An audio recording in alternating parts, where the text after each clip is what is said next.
What's up, guys? John Gray here, and I want to talk to you today about motivation and behavior. So, as we've gotten closer to our debt free goal, I've been posting more progress pictures just showing how far we've gone, where we started, showing the difference, in where we were 6 months ago versus today, posting a lot of net worth pictures. So, I'll put one up right now.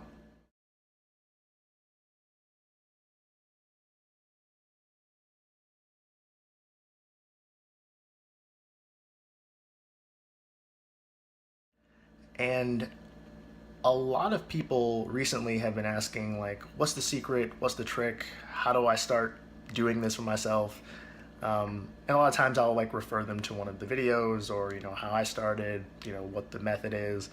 But I still see a lot of people like asking, well, how am I supposed to pay off the debt and still have a life? Or how do I do this and not feel like I'm in prison, just surrendering to the debt forever to pay it off?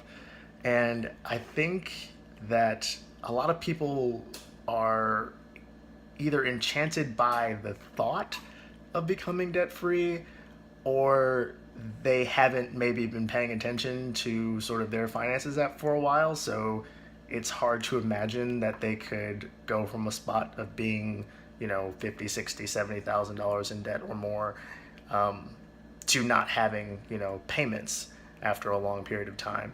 So I want to talk a little bit about what that was like for us, and explain what that took, because I think there might be some misconception around even my progress, which I don't take lightly. I feel like we've done quite a bit, but I'll just walk through that a little bit. So we together, Danielle and I, make about $93,000 before taxes. So I think we probably take home 60 something, roughly. It's just under 5 grand a month. And people are like, wow, like that's a great salary. You guys can pay off debt. That's amazing. Like, if I just had that salary, I hear a lot sometimes too, I could probably pay off my debt really quick too. Well, our salaries weren't always at that level. We paid off Danielle's school debt before I even started this debt-free journey for myself, which was about $28,000, and we lived off of just one salary the same way we're doing right now, and we made about 65,000 between the two of us at that time, and that was about maybe 2.5 years ago when we started doing that, and that was before we ever found Dave Ramsey or the debt snowball. We didn't know anything about that. We just knew that we didn't want to have her school loan hanging around, and at that time I was still in school, so we thought we'd just tackle that afterwards. So just to sort of clear the air on that, like, we've always had a mindset of wanting to not owe payments. And when we did it this time, we had the car and obviously my school loans, which was a lot larger. So that seemed like a daunting task, because we were $51,375 exactly in debt when we started this journey. And even with a good salary, that seems like a lot of money. So one of the things that we did, and I'll show it to you in a minute, was that we put something on our fridge just to remind us of our progress. Because for me, I'm a big numbers guy, and just seeing the debt go down each week is enough for me. But Danielle is not that way, so she needs to see a visual. She's very visual in learning, in getting on board with things. So she needed a visual reminder. So this is what we came up with. So what you're looking at is what we call the debt thermometer. Obviously, very rudimentary here. So at the bottom, we started April 2016, so roughly 6 months ago. And we've just colored in, as we've sort of made progress. So that 51,375 number that I was talking about is at the top. And right now we're at about 35,000 left. So that would mean we have about $16,000 left in debt. We're actually a little bit above that right now. We have just under 14,000 left. But we only color this in once a month so that we can have things like interest, accrue and have all that settled before we assume that we pay off more than we actually do.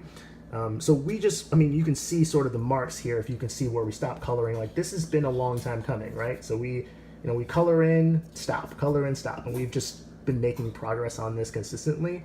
for the last 6 or so months. I think we started um, this visual representation maybe 3 or 4 months ago, and it's really helped Danielle sort of picture where we are. So that's been really helpful for us, and especially Danielle, to sort of get on board. Because when she saw that number um, of debt decreasing, she was looking for more things to cut. She was, pumped about the fact that pretty soon we could have no payments, and it wasn't that far away, and it definitely wasn't as far away as it felt, when we first started.